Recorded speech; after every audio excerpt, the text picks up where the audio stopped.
कहीं मत जाओ, अपने घर में रहो और उस परमात्मा को याद करते रहो, तुम्हारा घर ही तुम्हारा गंगा का तट बन जाए।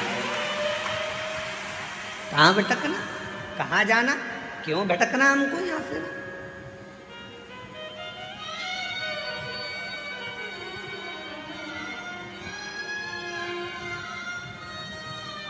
भटकन छोड़ दो।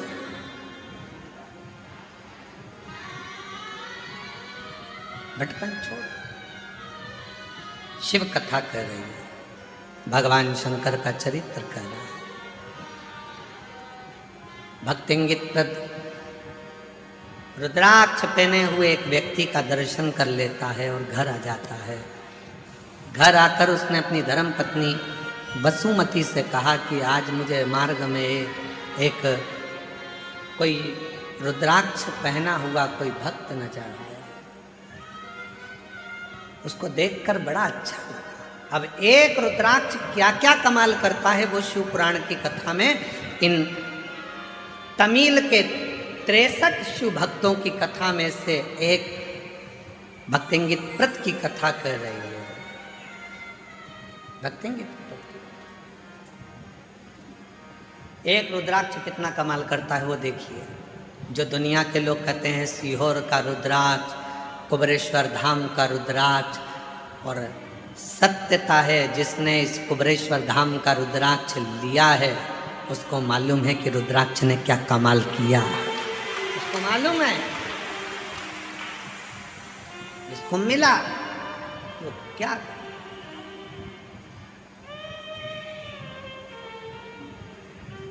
विचार किया।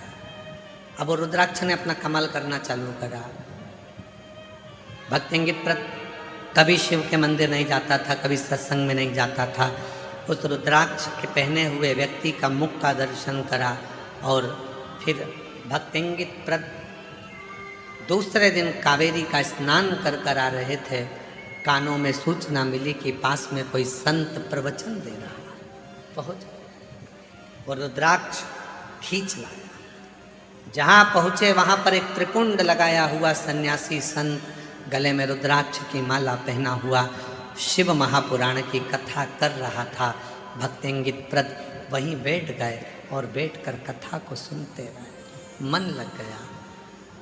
एक रुद्राक्ष ने उसको एक ऋषि के पास भेज दिया, ऋषि ने उसको कथा सुनाकर शिव के पास भेज दिया। अब तो भक्तिंगित प्रत घर पहुंचा तो अपनी धर्म पत्नी से बोला, कल से तू भी कथा में चल।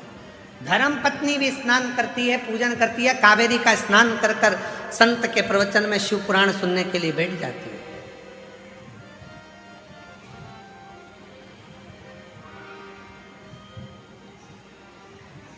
संत ने देखा कि रोज आते हैं, रोज आंखों से आंसू बहते हैं।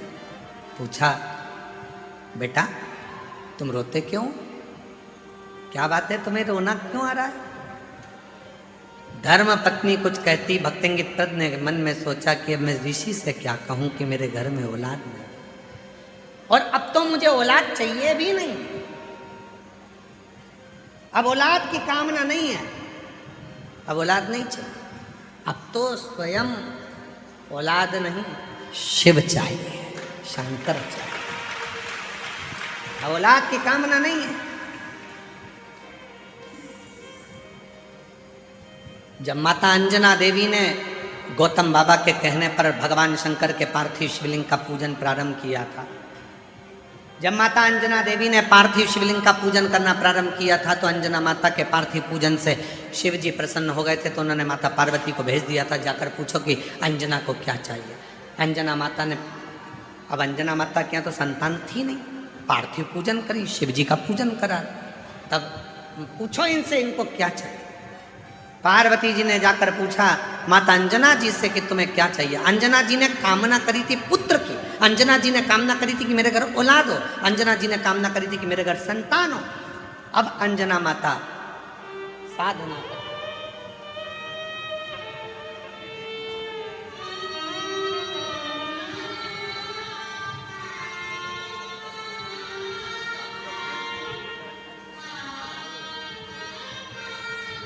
एक बार स्वामी जी के लिए जोरदार ताली बजाकर साधुवाद, जिन्होंने अपना कीमती समय रुद्राक्ष महोत्सव के इस पवित्र अवसर पर दिया।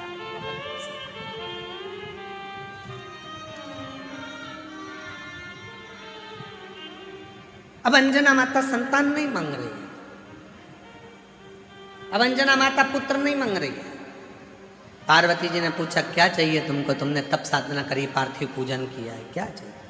अंजना माता कहती है मैं चाहती हूं कि मुझे शिव मिले, मेरे बेटे 1000 गुना अंश को भगवान शिव कहते हैं जब प्रकट करा जाए तब एक अंश मैं अंजना माता के गर्भ से प्रकट कर सकता हूं।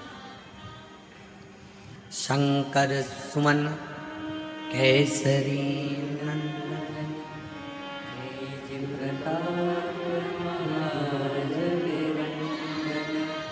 विद्यावान गुणियति चारु राम काज कहले को एक अंश प्रकट कर सकता। अंजना माता ने तो जिद कर ली थी कि मुझे शिव प्रकट हो मेरे गर्भ से। शिव जी समझाए, बोलो उनको नहीं हो सकता, बोलो।